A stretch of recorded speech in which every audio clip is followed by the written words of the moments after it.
Hello everyone, আসসালামু আলাইকুম। কেমন আছেন সবাই? আশা করছি সবাই ভালো আছেন।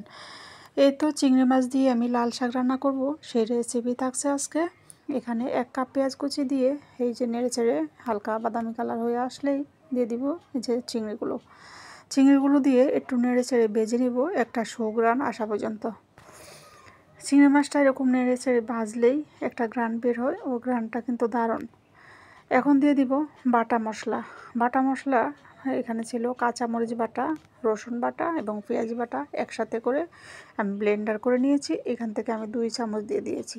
এখন মরিচটা বুঝে শুনে দিতে হবে। গুঁড়া মশলা দিয়েছি, লাল মরিচের গুঁড়ো, হলুদের গুঁড়ো এবং ধনিয়ার গুঁড়ো, স্বাদ মতো লবণ। 1/2 কাপ পানি দিয়ে মশলাটাকে আমি ভালোভাবে কষিয়ে নেব ঢাকনা দিয়ে ঢেকে। এই তো মশলাটা আমার সুন্দর করে কষানো হয়ে গিয়েছে, দেখতে পাচ্ছেন উপরে তেল ভেসে উঠছে, দেখতে খুবই চমৎকার হয়েছে। এখন উপর থেকে আমি লাল শাকগুলো এভাবে দিয়ে দিব, দিয়ে ঢাকনা দিয়ে ঢেকে রাখবো 2 মিনিটের মতো। 2 মিনিট পরে আবারও আমি এভাবে উল্টে পাল্টে দিব।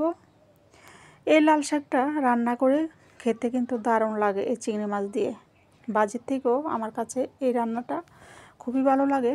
রান্না করে খেয়ে দেখতে পারেন, একবার খেলে হয়তো বারবার খেতে ইচ্ছে করবে। এখানে বেশি পানি লাগবে না, যেহেতু লাল শাকের গায়ে পানি ছিল আর কষানো ঝোলের থেকেই আমি আরও 1 কাপের মতো, চায়ের কাপের 1 কাপের মতো পানি দিয়েছি।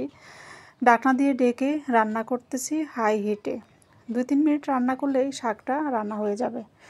এখন ধনিয়া দিয়ে দিয়েছি উপর থেকে লাস্টে। আল্লাহ হাফেজ।